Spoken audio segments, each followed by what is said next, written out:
Hello, everybody, and welcome to Leadership with Sonia. I've got my cup of coffee, and we're going to be talking about everything leadership. We don't just talk the talk, we walk the bold, sassy, and unapologetic leadership walk. Now, this isn't your typical feel-good, fluffy podcast. Nope. We're here to keep it real about what it takes to lead with focus, action, a mindset that says, I've got this. And let's start your day with some gratitude. So I want you to think about what you're grateful for today.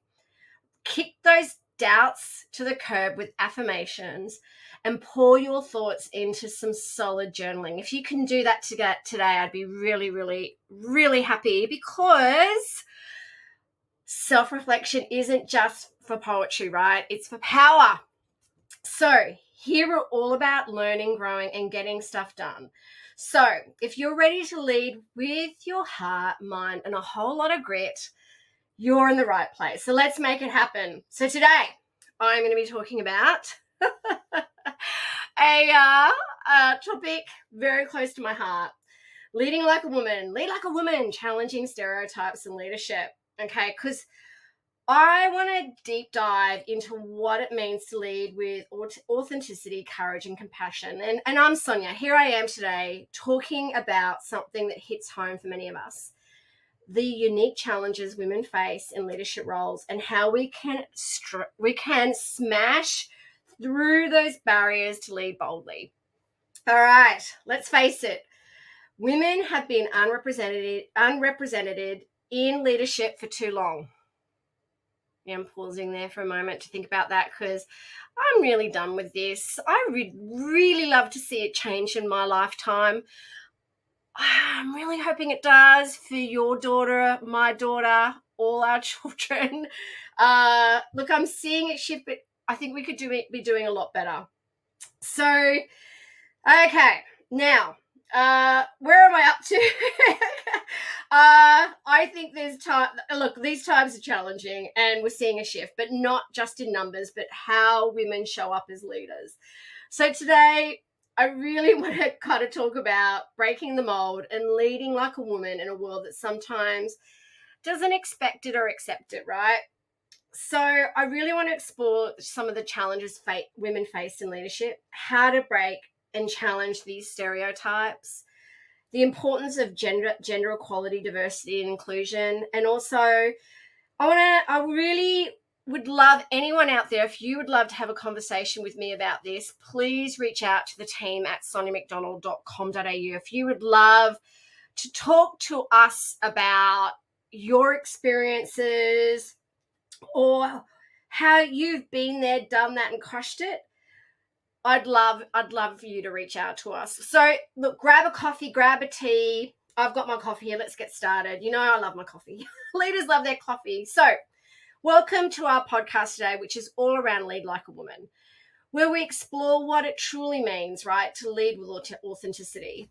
And I would love to talk about the current landscape of women in leadership. Despite making significant strides, we still face some undeniable realities.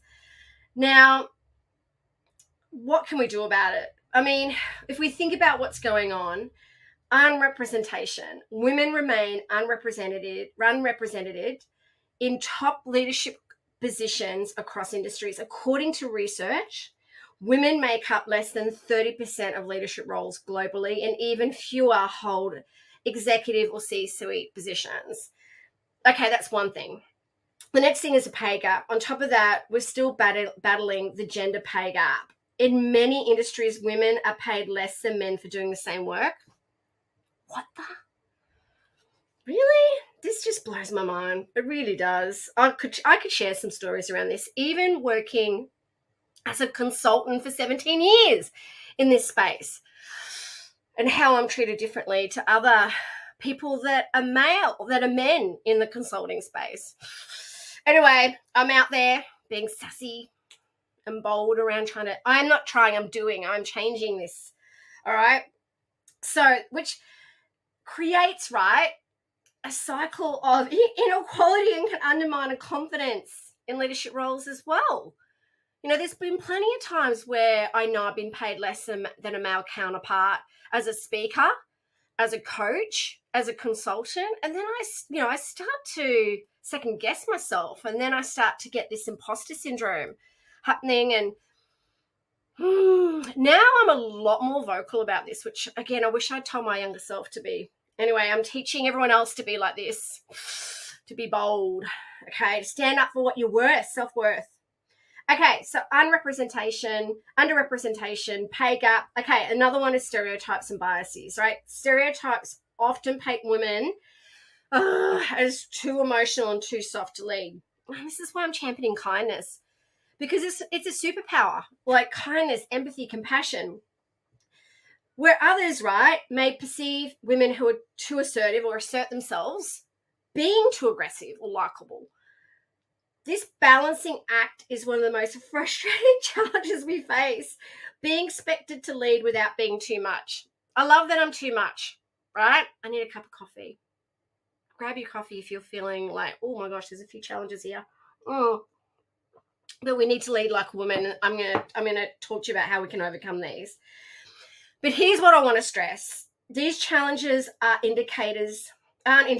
They're not, of failure or inadequacy. They're proof that the system needs to change, yes. And we as women are leading that change by simply showing up and refusing to back down. Yay! So I really want to rewrite the leadership script. Who's with me? All right. Now that we've looked at the challenges, let's talk about how we can overcome them. And even more importantly, rewrite the script, the narrative on leadership. Okay, here are some ways. And there's 3 of them. I'm sure there's lots more things we can do. I know there is, but I'm just going to explore these because I only have a limited amount of time with you and I want to have your attention focus. Number 1, redefining strength and leadership. For years, right, leadership has been associated with traits like assertiveness and dominance and even aggression. While these traits, are valuable, they're not the only ones that matter. We really need to redefine strength to include qualities like empathy, collaboration, and emotional intelligence, qualities that many women naturally bring to the table. Yes, hello, we do. And I'm not saying men don't. I'm not saying men don't have empathy, collaboration, emotional intelligence. It's just that it's about how we do bring a different style, because leadership isn't about fitting into a rigid mold. It's about leading from a place of authenticity. And for many of us, this means leading from heart, compassion, and understanding. Those aren't weaknesses. They're strengths that are increasingly recognized as crucial in today's world, particularly with AI. Okay. Number 2, dismantling the superwoman myth. One of the pressures I think many women, including myself, face in leadership is the expectation that we can do it all. We can manage our careers, our families, our personal lives. Yeah, right, no. So honestly, some nights I go to bed, I'm like, oh my gosh, this cape is getting worn out. I don't know how much longer I can actually keep this cape on. But here's the one thing, no one can do it all, but not at least perfectly. I can tell you that right now. And I got to keep that real. I don't know of anyone that does. And if you do, can you reach out to me? Share your secrets. The myth of the superwoman is really harmful because it sets us up for burnout and self-doubt. Particularly I think when we see others on social media and things and like, oh, I'm doing this, I'm doing that. They seem to kind of have these perfect lives with all these perfect jugglings acts and like that. I'm sure they're just showing the great things that are happening, not the struggles or challenges in the back end. I know they're not. I think we need to focus on balance and boundaries. It's okay to ask for help. I definitely got much better at that. I really love helping others. So I think we really need to help each other a lot more. Also delegate. I delegate so much now, where again, I used to kind of think, oh no, I can do it. And to the point where I would burn out, exhaustion. And also, I think for me, delegating has just been such a gift. Like And asking for help. And last but not least, which was one thing I really let go of, was self-care. You really need to put self-care as a priority. I used to work weekends, and I'm not working weekends. A little bit now and again I do, but now I'm taking up things that I love to do, like painting. Oh my gosh, I love my painting, and I bought an electric bike, so I go cycling now. And I'm just now going, hang on, like what does it mean to be Sonia, not Sonia the mom, and Sonia the CEO of Leadership HQ and the Leadership Collective and the speaker and the author, like all these titles, which I found were getting so overwhelming for me that I forgot my own self-worth and self-care and taking care of myself. Because I needed to. I had to put the oxygen mask on me first so I could be a great teacher and mum and author and all the different roles I play. But I just wanted to be Sonia. I just wanted to get the roles away and kind of, I don't want to be all these different roles and titles. I just want to be myself, and I need to embrace self-care. So I think leading like a woman, I think, means embracing imperfection and recognizing that our value isn't by how much we can juggle. I think it's more about the impact that we made. I started to think about that. Like, what am I making an impact? Like, what really matters to me? What would my older self say to myself? So I think that's really important. Last but not least, it's owning your voice. And I suppose this is actually one of the most powerful ways that we can challenge stereotypes, is by owning our voice. For too long, women have been told to tone it down or play it safe. But to lead authentic. Oh, I always struggle with this word. Even when I was doing my audio book for Leadership Attitude, there were so many words that I found how to say. So being authentically.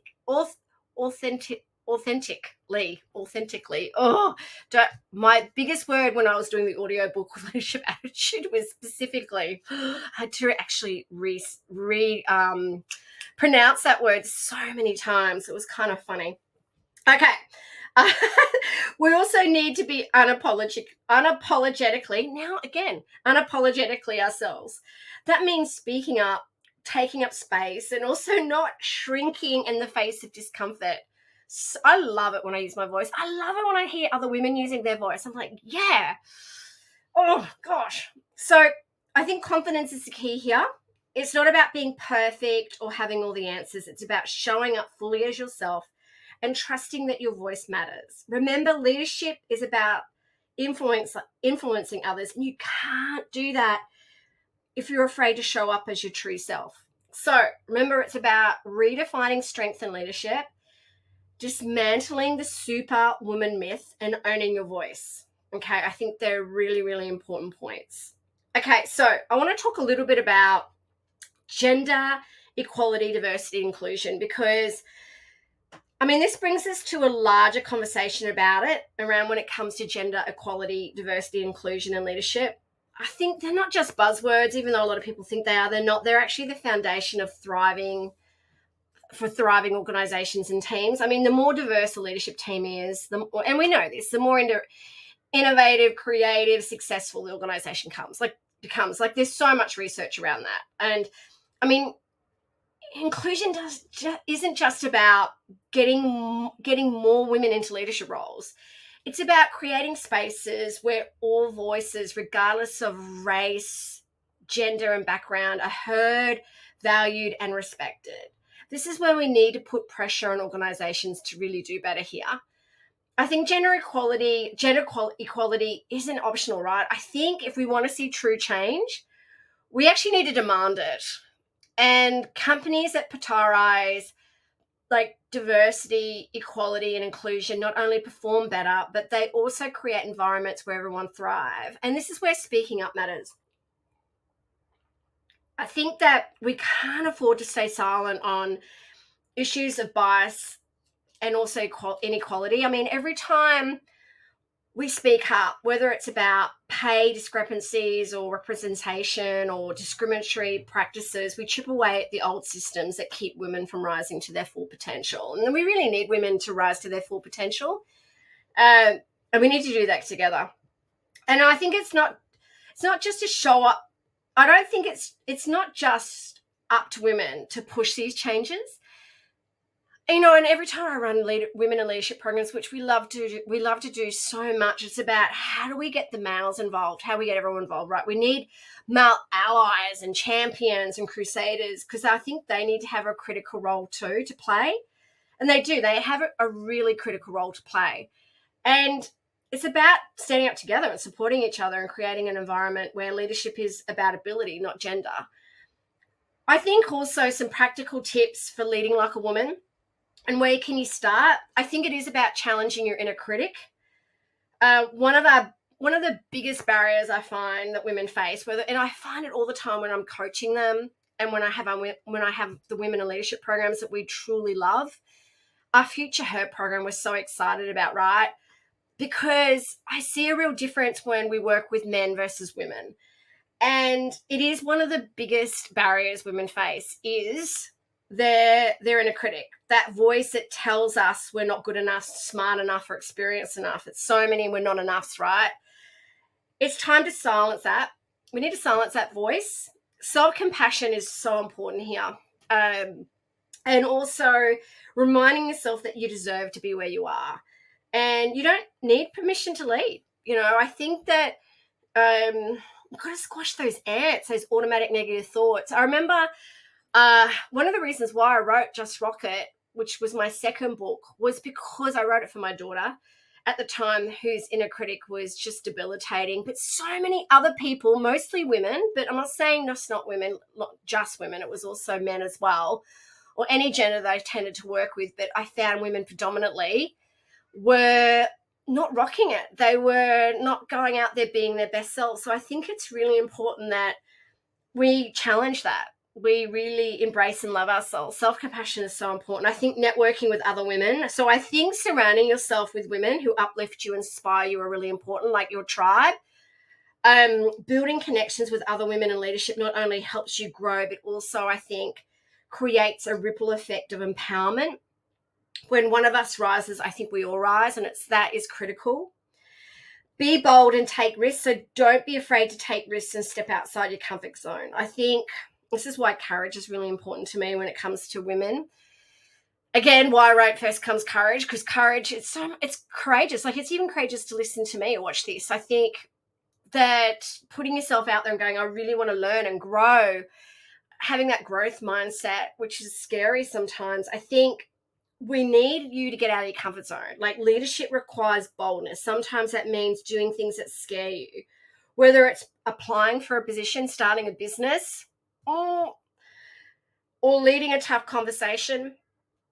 And again, all these things are really important. Trust your ability to handle whatever comes your way.